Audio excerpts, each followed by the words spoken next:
पुत्री, ये क्या कह रही हो तुम? विनती कर रही हूँ और मेरी जे आग्रह अस्वीकार मत ही करो आप। दोनों भाइयों का नामकरण एक साथ हो जाएगा।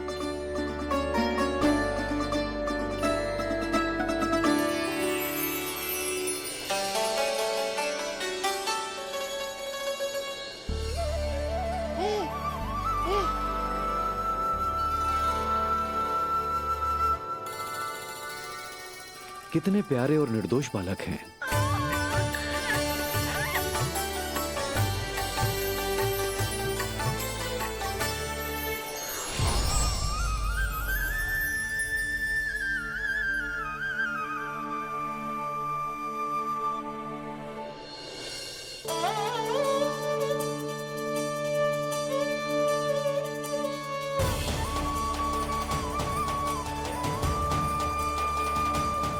इन दोनों को देखकर गुरुदेव की आंखों में आंसू क्यों आ गए?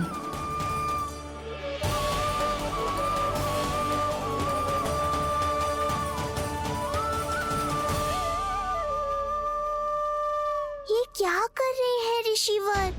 संभालिए अपने आप को, नहीं तो मेरा रहस्य खुल जाएगा आज। अरे ऋषिवर, हाथ मत जोड़िए।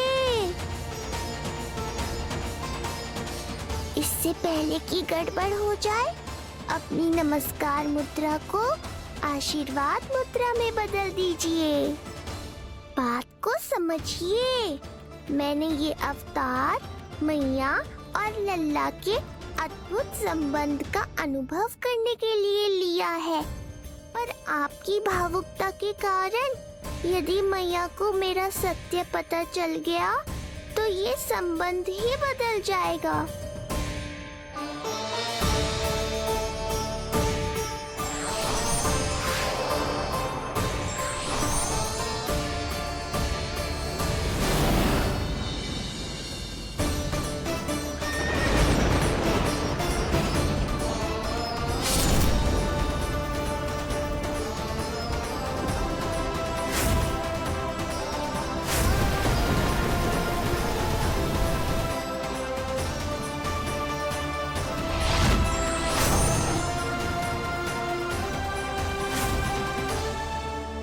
अब आप सब कुछ जान चुके हैं ऋषिवर, इसलिए अब मेरे सामने हाथ जोड़कर मेरे सत्य को उजागर मत कीजिए। अपने शिष्य वसुदेव के पुत्र के रूप में मुझे आशीर्वाद दीजिए।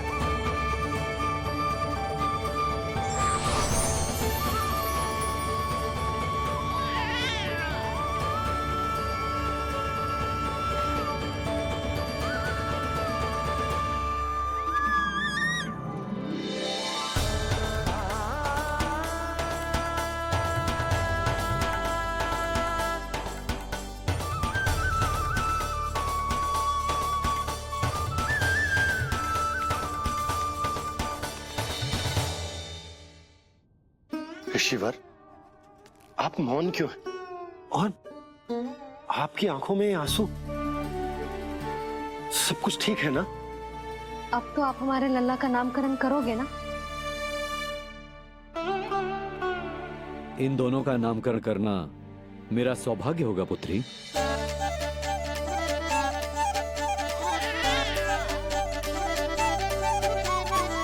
परंतु ये गोपनीय रूप से करना होगा।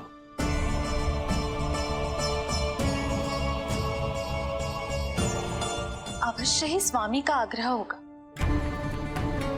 ताकि कंस की बुरी दृष्टि हमारे पुत्र पर ना पड़े। ये तो बहुत महान ऋषि हैं, इन्हें कंस के अत्याचारों के बारे में अवश्य पता होगा। अपनी संतान का नामकरण संस्कार करना एक मां के लिए उत्सव से कम नहीं होता है,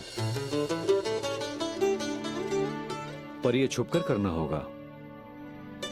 आप दोनों को स्वीकार तो है ना? जैसी आपकी आज्ञा गुरुदेव। स्वीकार है गुरुदेव। तो फिर कहाँ करना है हमें नामकरण का प्रबंध?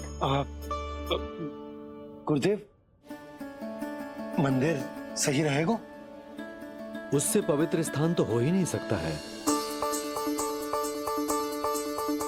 ऋषिवर, आप तनिक विश्राम कीजिए, हम लोग प्रबंध करते हैं। मैं कुछ समय इन बालकों के साथ व्यतीत करना चाहूंगा। ये तो इनका सौभाग्य होगा। हमें आज्ञा दीजिए।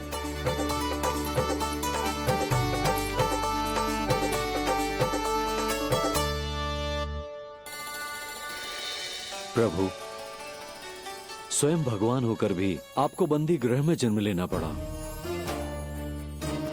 अब अपनी मां को छोड़कर दूसरी मां के यहां पलना पड़ रहा है। जब से गोकुल आए हैं छुप छुप कर रहना पड़ रहा है।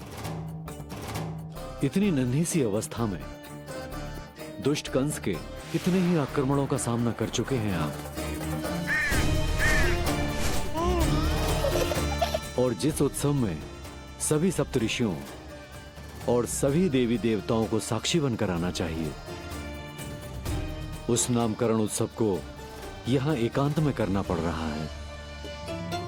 क्यों प्रभु, इतने कष्टों को सहकर ये अवतार क्यों लिया है आपने? दुष्टों का नाश करने के लिए, धर्म की स्थापना करने के लिए और सबसे अधिक मैया की ममता का अनुभव करने के लिए। पर इसके लिए इतने कष्ट? मानव जीवन लिया है तो कष्ट तो उठाने ही पड़ेंगे ऋषिवर। मानव जीवन की आंच जला रही है, फिर भी आप मुस्कुरा रहे हैं प्रभु। ये कैसा अनोखा अवतार है।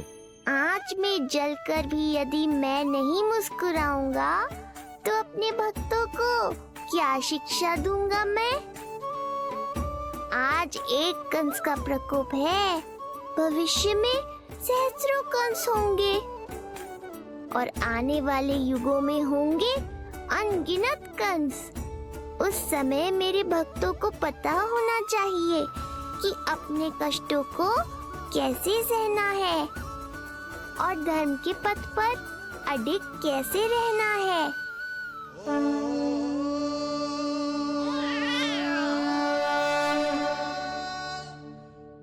आप धन्य हैं प्रभु। सारी तैयारी हो गई। बोलो। आप गुरुदेव को बुला लो, मैं रोहिणी जीजी और बालकों को ले आती हूँ। यशोदा, तुम रुष्ट तो ना हो ना मुझसे? मैं भला रुष्ट क्यों होने लगी? नहीं, तुम जो उत्सव बड़े धूमधाम से करना चाहती थी और बहुत प्रसन्न हूँ मैं कि हमारे लल्ला का नामकरण स्वयं ऋषि गर्ग पूरे विधि विधान से कर रहे हैं। मैं समझ गई, उत्सव बड़ा हो या ना हो, प्रसन्नता बड़ी होनी चाहिए। अरे मैं तो इतनी उत्साहित हूँ कि दोनों भाइयों का नामकरण आज के शुभ मुहूर्त पे हो रहे हैं। तो इससे पहले जो बीत जाए, जाओ। आप ही बुला लो।